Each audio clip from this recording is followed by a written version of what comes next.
রেডটা cover করতে পারলেই তো আমাদের জিত। ওর খেলার দিকে মনে আছে নাকি? ওর মন তো পড়ে আছে প্রধানের মেয়ের দিকে। আরে স্যার, ও মুখেই বলে প্রধানের মেয়ে ওর হবু স্ত্রী। ও তো শুধু ঘুরে বেড়ায় ওই টোটোওয়ালার সাথে। তা ঘুরবে না টোটোওয়ালার সঙ্গে ওর এক গলা প্রেম। কি বললি? আমার কলার ধরে লাভ আছে, ওই দিকে দেখ। কি ব্যাপার? থামলে যে? চোখে মনে হয় পোকা পড়েছে, ভীষণ জ্বালা করছে। দেখি এইদিকে তাকাও। এত বড় স্পর্ধা। আসেন, থাম, ঘুরে আসতে দে। ওই থাম। প্রধানের মেয়ের সাথে প্রেম? ওইটাকে জানিস? ওটা আমার হবু স্ত্রী। ওর দিকে তাকালে না, এরপর যদি দেখি না একবারে খালাস করে দেবো। এই পাড়ার ইয়াসিন আমাকে খুব মেরেছে। কি? আমার ভাইয়ের গায়ে হাত? বিশ্ব আমাদের শাইনকে ওই পাড়ায় ইয়াসিনরা ধরে মেরেছে। এত বড় আসপাতটা বিশ্বাস বংশের গায়ে হাত। আজ তোদের বুঝি দেবো কত ধানে কত চাল। এই ছোপারা তো।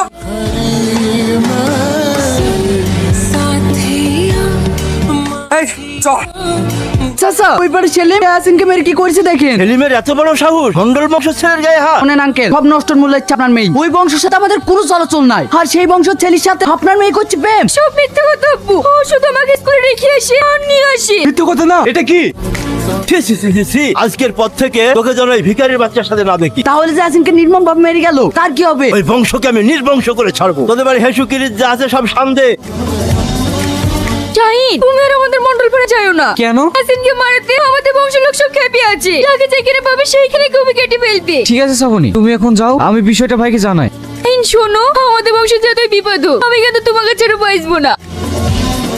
এই রাস্তা দিয়ে যেন একটা পিঁপড়েও না যেতে পারে। ওই ভ্যান নিয়ে কোথায় যাচ্ছি? ভাই আমার বইয়ের অবস্থা খুব খারাপ, এক্ষুনি হসপিটালে ভর্তি করতে হবে। পুরা তো দূরের কথা, এই রাস্তা দিয়ে বিশ্বাস বংশের একটা পিঁপড়েও যাবে না। ভাই দয়া করে আমাকে একটু যেতে দিন। এই তোরা থাম, প্রেগনেন্ট রুগী, ও তো কোনো দোষ করেনি। দরদে উঠলে উঠছে, ঘরে শত্রু বিভীষণ। মাশাআল্লাহ। উঠে পুলিশ গাড়ি আসছে। কে হচ্ছে এখানে? বিকাশ দা, মন্ডলপাড়ায় ঢুকে একটু তদন্তে নিয়ে তো। ঠিক আছে স্যার।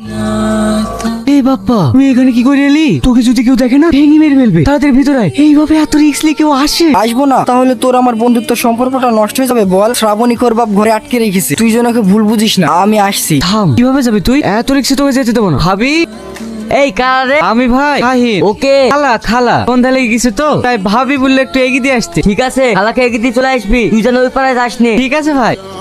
সেলিম ভাই, এইভাবে হাতে চুরি করে বসে থাকলে হবে না। খালার রাস্তা দিয়ে একটা রুগী পঞ্চায়েত দিছে না, খালার বংশ কাজ নির্বংশ করে দেবো। না না, তো মাথা গরম করলে হবে না, তারা তৈরি হয়ে আছে, আমাদেরকে একটু বুঝি শুনি লড়তে হবে। ভাই, তোমার কথা আর শুনবো না। ওই শালার বংশ কাজ নির্বংশ করে দেবো। এই হেসু লাটলি বের পর। চাচা, ওই পারে সাইনের ভাইরা দলবল নিয়ে আমাদের পাড়াপানে আসছে। এসে যাবে কোথায়? এই শোনাই, আমার লোকজন নিয়ে সব বেরিয়ে চল। ঠিক আছে কর্তা বাবু।